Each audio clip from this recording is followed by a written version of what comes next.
이 캐나다 거주자이냐 비거주자이냐에 대한 판단이 매우 중요합니다. 그래서 새롭게 이민을 오시거나 아니면은 이제 캐나다 생활을 다 정리하고 이제 한국으로 영구 이제 귀국하는 그런 분들도 있거든요. 그런 분들은 이제 본인이 이제 이 캐나다 거주자이냐 아니면 거주자가 아니냐 이거에 대한 이제 판단을 잘 하셔야 됩니다. 자, 그러면 캐나다 거주자. 그럼 캐나다 거주자, 세금 목적상의 캐나다 거주자는 어떤 분이냐? 두 가지가 있습니다. 그래서 항상 두 가지를 잘 기억을 하셔야 되는데요. 첫 번째는 그 레지덴셜 타이라고 해서 여기 이제 원래 앞에 시그니피컨트라는 말도 붙는데 시그니피컨트가 있고 참 세컨더리가 있네요. 그래서 두 가지가 있는데 어쨌든 레지덴셜 타이라고 하는 것이 뭐냐면 거주 관계입니다. 거주. 레지덴셜 타이. 그러니까 캐나다에서 어떠한 거주 관계가 있느냐. 이것이 이제 중요하고요. 거기에는 중요한 관계가 있고 2차적인 관계가 있습니다. 그래서 이러한 레지덴셜 타이가 있는 분들은 캐나다에 살지 않더라도 캐나다 거주자로 보기 때문에 세금 신고를 하셔야 됩니다. 그다음에 두 번째는 요 거주 기간입니다.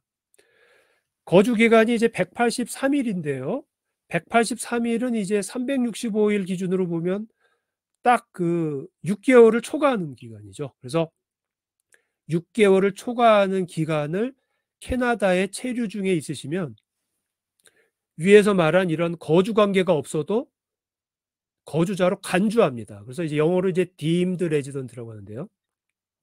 여기 deem이라는 게 간주한다는 뜻이에요. 그래서 거주자로 보겠다 그런 거예요. 그래서 183일 이상 체류를 하고 있으면 이제 거주자로 봐서 이제 캐나다 거주자로 이제 간주를 하는 거죠.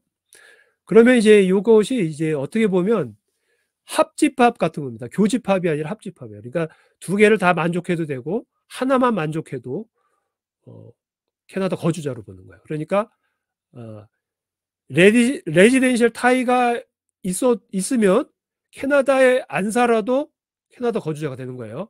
그러니까 이민법하고 틀려요. 이민법하고. 그 다음에 거주 관계가 없어도 183일 이상 캐나다에 머물러 계시면 이 캐나다 거주자가 되는 겁니다. 그렇게 보셔야 됩니다. 그래서 레지덴셜 타이와 183일 이게 가장 중요한 기준이 되는 겁니다.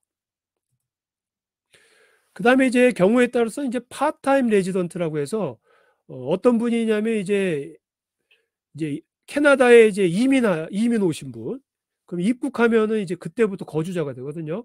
그런 분들은 이제 입국하기 전은 비거주자, 입국하면 거주자, 이제 그렇게 되는 거고, 영구히 이제 한국으로 이제 돌아가시는 분들, 한국에 이제 귀국해서 이제 캐나다에 안 오실 분은 이제 영구 출국자인데, 그런 분들은 이제 출국하기 직전까지는 거주자고 출국한 이후에는 이제 비거주자가 되는 거죠. 그렇게 해서 입국이나 출국 시점이 이제 그 거주자 판단 시점이 돼서 그렇게 걸리는 분, 그러니까 원래 1년을 기준으로 세금 신고를 하는데 그 1년이라는 건 이제 1월 1일부터 12월 말인데 그 캘린더 기준이죠. 그 중간에 입국이나 출국과 같은 중요한 그런 어떤 이벤트가 일어나는 그 시점이 있는 분들은 파트타임 레지던트가 돼요. 그렇기 때문에 파트타임 레지던트는 거주자가 되는 시점부터, 그러니까 예를 들어서 입국하면 거주자가 되는 시점부터 12월 말까지, 또 나가시는 분은 1월 1일부터 출국되는 날까지를 끊어서 세금 신고를 시작하거나 세금 신고를 마지막으로 하셔야 되는 겁니다. 캐나다 세금 신고를.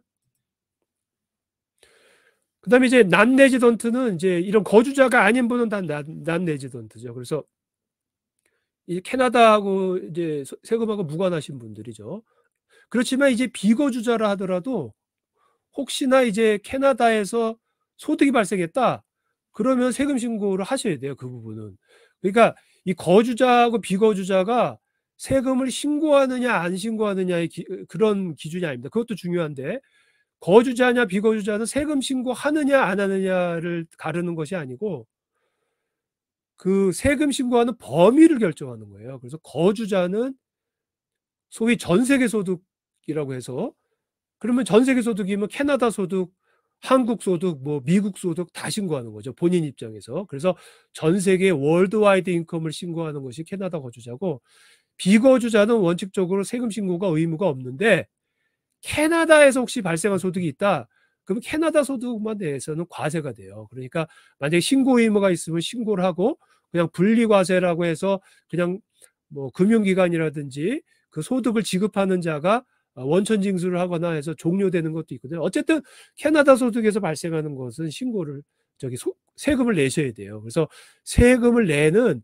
그 과세 범위의 차이다, 거주자와 비거주자. 이제 그렇게 이해를 하셔야 됩니다.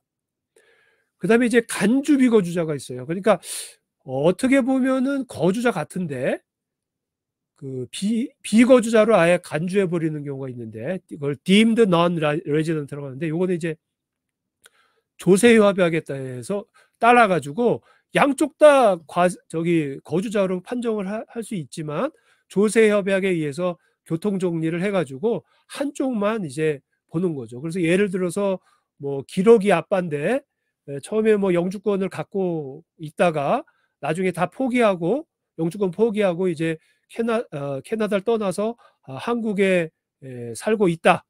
그런데 기러기 아빠의 그 배우자인 사모님은 계속 캐나다에 살고, 또 자녀들도 캐나다에서 교육을 받고 있고, 그렇지만 그 기러기 아빠는 다 포기하고 한국에서 직장 생활이나 비즈니스를 하시면서 거기서 이제 계속 살고, 뭐 이런 분이 있잖아요. 그러면 이분은 캐나다 입장에서 보면은 아까도 말씀드렸지만 중요한 그런 거주 관계 있잖아요. 왜냐하면 배우자라든지 그 자녀분이 캐나다에 사니까 이런 거주 관계가 유지되고 있단 말이에요. 그런데 또 한국 입장에서 보면 거기에 직장이 있고 생활 근거가 다 거기 있으니까 이게 둘 다 사실 충돌이 되잖아요, 거주자. 이럴 때는 이제 조세 협약에 의해서 그런 분들은 이제 비거주자로 간주하실 수가 있어요. 그러면은 굳이 그 기러기 아빠는 캐나다에 세금 신고를 하실 필요가 없는 거죠. 왜냐하면 캐나다에 세금 신고를 하게 되면은 그 전 세계 소득, 한국 소득도 신고 대상이 되기 때문에 이런 사항들을 잘 판정을 하셔야 됩니다.